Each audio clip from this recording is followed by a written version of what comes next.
do i vlerësonit ju sistemet sismike të monitorimit në Shqipëri? Ne kemi një rrjet goxha të mirë duke marrë parasysh të gjithë rrjetet në rajonin ton. Ne kemi bërë bashkëpunime me të gjitha vendet përreth nesh duke ndarë të dhëna dhe duke marrë të dhëna, duke krijuar një rrjet i cili, nëse ju shikoni pas meje, është mjaftueshëm i dhëndur për të monitoruar të gjitha aspektet të aktivitetit sismik, si aktivitetin normal i cili bazohet mbi lokalizimin e tërmeteve, ashtu edhe me përcaktimin e aspekteve të ndryshme që janë akselerometrik dhe inxhinierë-sismologjik. Është një rrjet i cili i mbulon të gjitha nevojshmëritë që ka një vend për të paraqitur në këtë fazë aktivitetin real i cili ndodh edhe monitorohet prej nesh. Normalisht ka gjithmonë nevojë për më shumë, ka nevojë për informacione të detajuar, por për këtë qëllime rrjeti jonë është plotësisht i aftë që të monitorojë dhe të raportojë. Që do thotë janë të mjaftueshme për të kapur sinjalet e hershme dhe të nevojshme.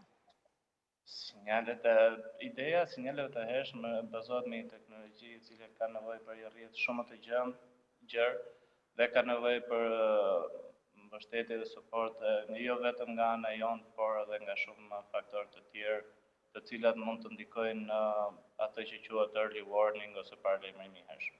Por për monitorimin, lokalizimin dhe njoftimin e autoriteteve përkatëse, ne jemi plotësisht në gjendje ta realizojmë me këto kapacitete që kemi. E fundit, cilat janë këshillat kryesore për qytetarët në Shqipëri për të qetësuar dhe ndoshta edhe për të përgatitur nëse ndodhen përballë një lëkundje sismike? Siç thash, ne jemi një vend me aktivitet sismik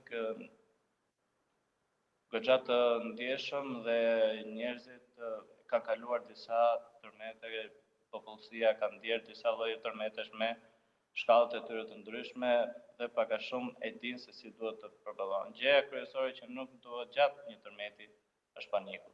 Dhe gjëja e parë që ne nuk duam përpara një tërmeti është që njerëzit të kenë frikë në tërmeti, sepse ne jetojmë me to, është lëvizje natyrale dhe është lëvizje që ne si sismolog e duam në të shtresa. Deri në këto marzhe, deri në magnitudë 5 që ne të kemi një aktivitet sa më normal dhe energjia sismike të çlirohet. Pra është më së normale që ti kemi dhe ajo që duhet njerëzit të investojnë është të kenë struktura më të sigurta.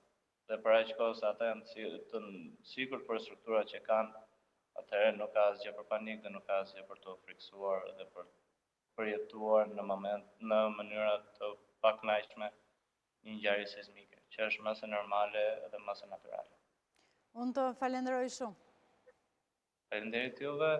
Të shpresojmë që i kemi qetësuar qytetarët në ato vende ku ka patur lëkundje sismike, por kryesisht edhe ata në qytete të tjera të cilët ndoshta dëgjonin dhe shqetësoheshin. Shpresoj. Faleminderit, uroj ditë të mbarë. Ditë të mbarë. Mirë, ne në këto momente do të ecim me rrjedhën e informacioneve